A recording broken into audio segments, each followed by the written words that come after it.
Dear friends, our new activity is a friendly challenge.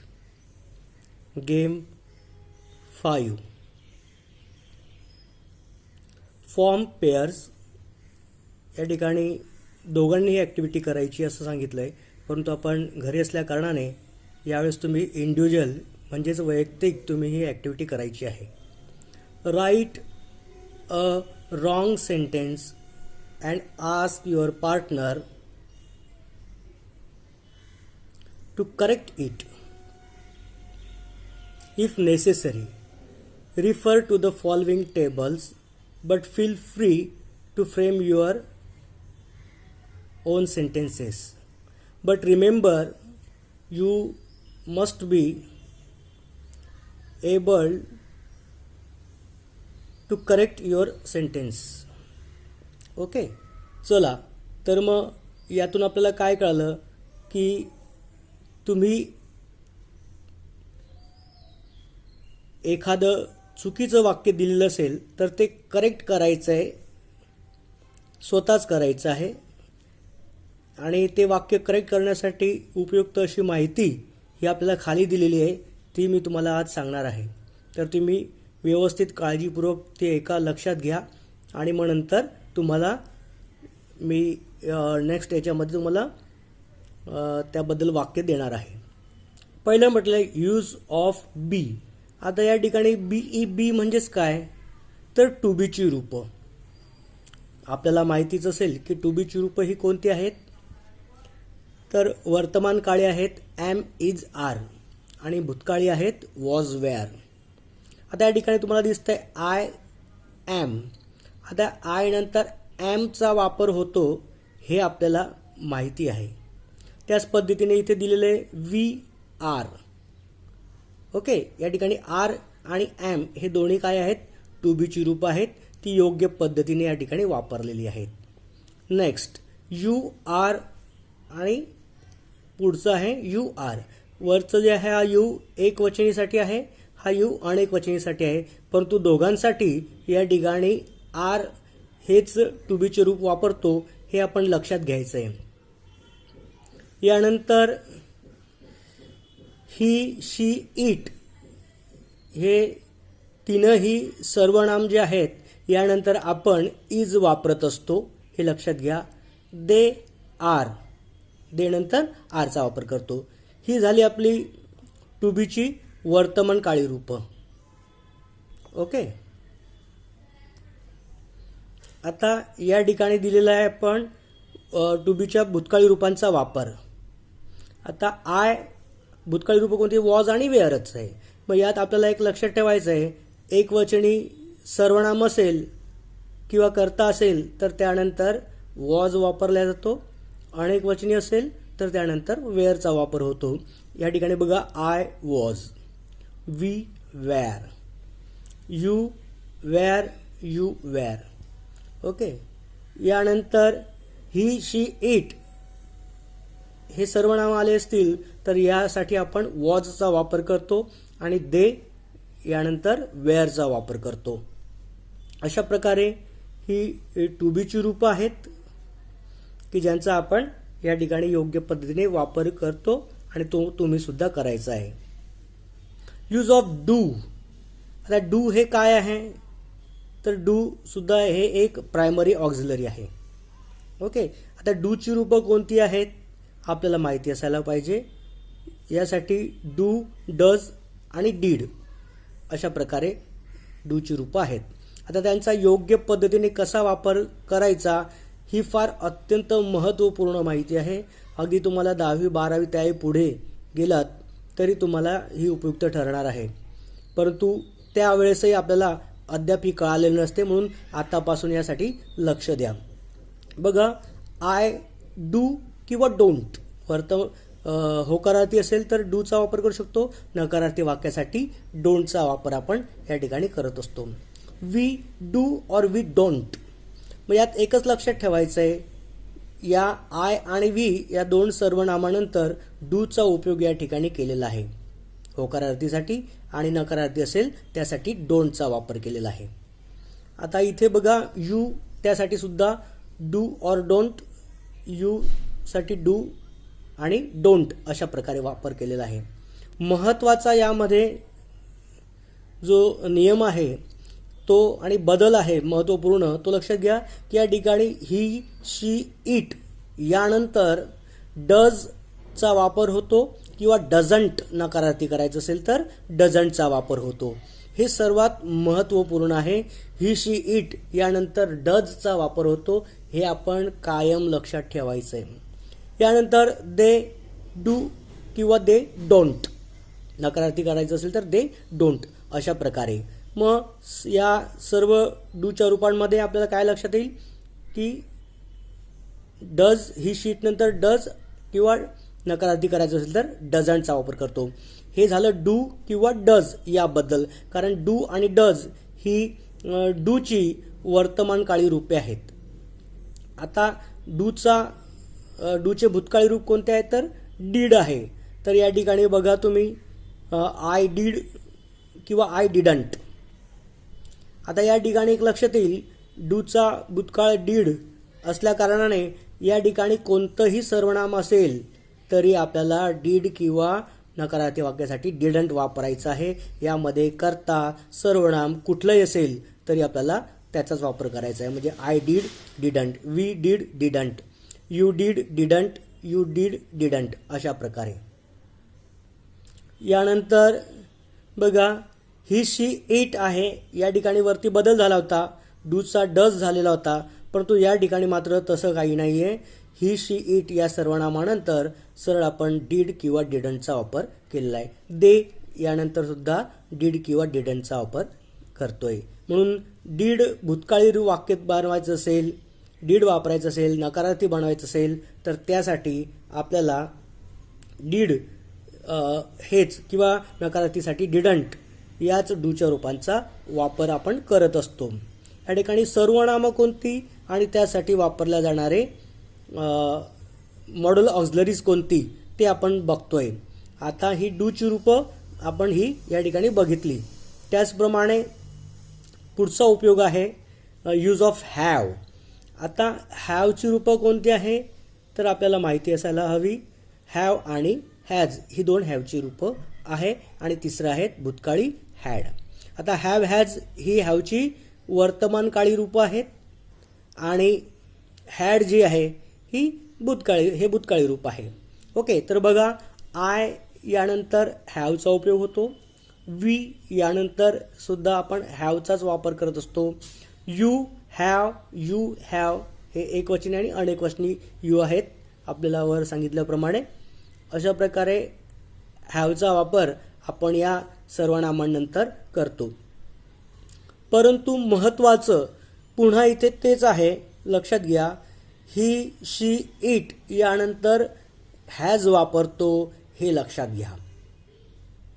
दे नंतर have म्हणजे यात तुम्हाला हॅवच्या रूपांमध्ये एक कळालेलं असेल की जर आपल्याला कुठलंही सर्वनाम किंवा कुठलाही अनेक वचनी करता असेल तर त्यासाठी हॅव वापरतो. परंतु आपला कर्ता किंवा सर्वनाम तृतीय पुरुषी एकवचनी. आता तृतीय पुरुषी म्हणजेच काय थर्ड पर्सन, तो, ती, ते म्हणजेच ही, शी, इट हे थर्ड पर्सन आहे तृतीय पुरुषी.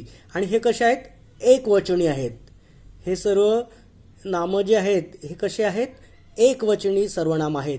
म्हणून या एकवचनी सर्वनामानंतर हॅज आपण वापरत असतो. तसेच एखादं नाम जरी असेल, समजा राम हॅज अ कार. आता या ठिकाणी राम हे नाव असल्या कारणाने या ठिकाणी आपण सुद्धा हॅज वापरतो, हेही लक्षात असू द्या. परंतु मात्र या ठिकाणी एवढीच माहिती आतापुरती लक्षात ठेवा की ही, शी, इट यानंतर हॅज येतो आणि इतर कोणत्याही सर्वनामासाठी आपण हॅवचा उपयोग करत असतो. हे लक्षात घ्या. म्हणजे ही, शी, इट यानंतर हॅज आहे, बाकी हॅव आहे. इथे आपण बघितलं ही, शी, इट नंतर डज किंवा डझंट आहे. इतर वेळेस आपण डू किंवा डोंटचा वापर करतो. हा प्रमुख या सर्वनामांसाठी बदल आहे. आणि आता पुढे आपल्याला जे बघायचं आहे की ॲडिंग एस टू व्हर्ब्स. आता व्हर्ब्स काय आहेत तर मुख्य क्रियापदे आहेत. मुख्य क्रियापदाला एस हा प्रत्यय लावणे. ओके, एस किंवा ES प्रत्यय लावणे असं आहे. आपण इथे उदाहरणं बघूया. I like mangoes. आता आय लाईक मँगोज करता आपला एकवचनी आहे, परंतु हा तृतीयपुरुषी नाही आहे, थर्ड पर्सन, तो तिथे नाही आहे. यासाठी आपण इथे आय लाईक मँगोज. आता या ठिकाणी लाईक हे काय आहे? क्रियापद आहे. हे लक्षात घेण्याजोगी गोष्ट आहे. हे क्रियापद आहे. क्रियापदाला कुठल्याही प्रकारे एस किंवा ES प्रत्यय लागले नाही. आय लाईक मँगोज, मला आंबे आवडतात. ओके, पुढे वी लाईक मँगोज, आम्हाला आंबे आवडतात. आता या ठिकाणी सुद्धा लाईकमध्ये आपण काहीही बदल केलेला नाही आहे. ओके, कारण करता या ठिकाणी तृतीयपुरुषी हा नाही आहे, प्रथम पुरुषीच तो आहे. ओके, म्हणून इथे you like mangoes, you like mangoes यामध्ये काही बदल नाही आहे. यामध्ये क्रियापद जे आहे हे लक्षात ठेवायचं आहे. आता महत्त्वाचं म्हणजे वर बघितल्याप्रमाणे ही, शी, इट या तीनही सर्वनामांच्या पुढे येणाऱ्या मुख्य क्रियापदाला आपण एस प्रत्यय लावलेला आहे. ही लाईक्स मँगोज, त्याला आंबे आवडतात. तर या ठिकाणी लाईकला एस हा प्रत्यय का लागलेला आहे आपल्या लक्षात आलं असेल, कारण की कर्ता जो आहे हा आपला तृतीयपुरुषी एकवचनी आहे, थर्ड पर्सन आहे तो, आणि सिंग्युलर आहे, एकवचनी आहे, म्हणून ही लाईक्स मँगोज. म्हणून तुम्ही जेव्हा वाक्य बनवणार की ही गोज टू स्कूल असं जेव्हा होतं तर गोला ES प्रत्यय लागला असतो. त्याचं कारण म्हणजे कर्ता हा आपला तृतीयपुरुषी एकवचनी असतो. She likes mangoes, it likes mangoes, they like mangoes. आता बघा या ठिकाणी ही, शी, इट याच्यानंतर मुख्य क्रियापदाला एस प्रत्यय लागतोय. एवढीच गोष्ट तुम्ही लक्षात ठेवायची. म्हणजे वाक्य जर वर्तमान काळी असेल तर या सर्वनामानंतर मुख्य क्रियापदाला एस किंवा ES प्रत्यय लागत असतो. एवढी गोष्ट लक्षात ठेवा. आता दे लाईक मँगोज, आता या ठिकाणी करता आपला थर्ड पर्सन आहे, हा पण तृतीयपुरुषी आहे, थर्ड पर्सन आहे, परंतु हा एकवचनी नाही आहे. त्यामुळे या ठिकाणी फक्त लाईक असंच आपण वापरणार आहोत. दे लाईक मँगोज. ओके, हा थोडासा व्हिडिओ मोठा होतोय, पण तो अत्यंत उपयुक्त आणि महत्त्वपूर्ण ही माहिती आहे. तुम्ही ती नक्कीच लक्षात घ्यायची आहे. आता बघा ऑर ॲन. आता बऱ्याच मुलांना आपण विचारतो म्हणजे काय, तर ते सांगतात एक, आणि ॲन म्हणजे काय तर त्यांच्याकडून नक्कीच उत्तर मिळतं अनेक. तसं नाही आहे. तर लक्षात घ्या, म्हणजे सुद्धा एकच होतो आणि ॲन याचा अर्थसुद्धा एकच होतो. दोघांचा अर्थ एकच आहे, तो म्हणजे एक. कळलं?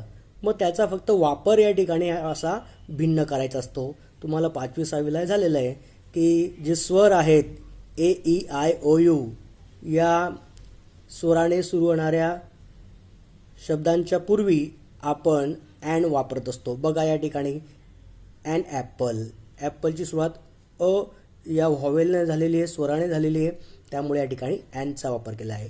अ रेड ॲपल, ॲपलच आहे परंतु त्यापूर्वी रेड हे विशेषण ॲडजेक्टिव्ह वापरलेलं आहे, त्यामुळे या ठिकाणी अ रेड ॲपल असं झालेलं आहे. याचं कारण तुम्हाला कळलं असेल, जरी ॲपल आहे परंतु रेड ॲपल म्हटलं आहे, या विशेषणाची सुरुवात आरने झालेली आहे, म्हणून हा अ रेड ॲपल या ठिकाणी हे आलेलं आहे. बघा अ मँगो. आता मँगो हे काय, एम हे व्यंजन आहे, कॉन्सोनंट आहे. ओके, म्हणून या ठिकाणी आला आहे. अ गोल्डन मँगो, जी पण आहे consonant. An over ripe mango, अति पिकलेले आंबे. आता ओव्हर राईप ओने सुरुवात झाल्यामुळे या ठिकाणी ॲनचा वापर आपण केलेला आहे. पुढे बघूया. या ठिकाणी मिल्क यासाठी आपण कुठलंही किंवा ॲन वापरलं नाही, कारण आपण ते काय दूध 1, 2, 3 अशा संख्येमध्ये मोजता येत नाही, त्यासाठी या ठिकाणी किंवा ॲन याचा वापर होत नाही. परंतु हेच आपण जर त्याला प्रमाण दिलं, त्याला जर 1 2 3 त्या थेंबामध्ये मोजायचं झालं, अ ड्रॉप ऑफ मिल्क, दुधाचा एक थेंब आहे, त्यासाठी आपण अ मात्र वापरू शकतो. पुढे सम मिल्क, थोडे दूध, आणि 2 कप्स ऑफ मिल्क, 2 कप दूध. अशा प्रकारे अ किंवा अँडचा वापर आपण करायचा असतो.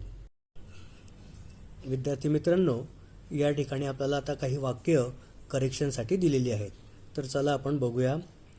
पहिलं वाक्य बघा, आय इज अ पॅरट. आता या ठिकाणी आय नंतर इजचा उपयोग केलेला आहे. तर इज या ठिकाणी हा अयोग्य आहे. या ठिकाणी आपल्याला माहिती आहे की आय ॲम अ पॅरट अशी वाक्यरचना असायला हवी, म्हणून आपण आय ॲम अ पॅरट असंही करणार आहोत.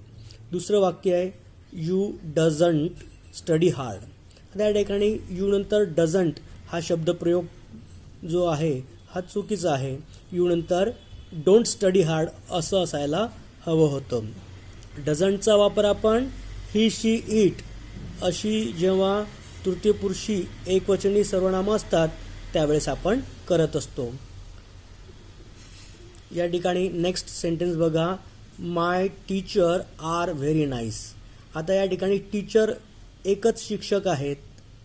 एकवचनी हा कर्ता असल्याकारणाने या ठिकाणी आर हे अनेकवचनी वापरल्या जाणारे हे जे टू बीचे रूप आहे हे या ठिकाणी अयोग्य आहे. म्हणून माय टीचर इज व्हेरी नाईस असा शब्दप्रयोग असायला हवा होता.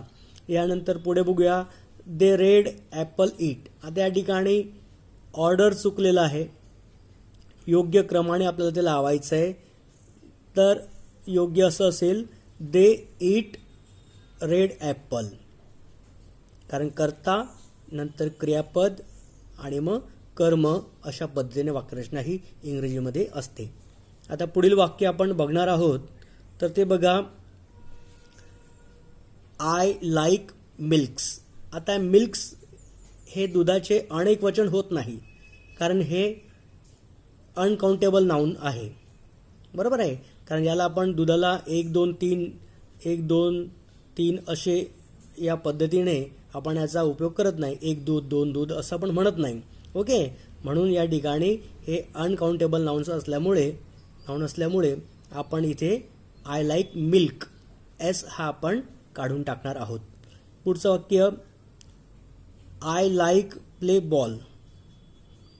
आता या ठिकाणी I like to play ball असं आपल्याला वाक्य अपेक्षित आहे, कारण या ठिकाणी 2 हे क्रियापदे दिलेली आहेत.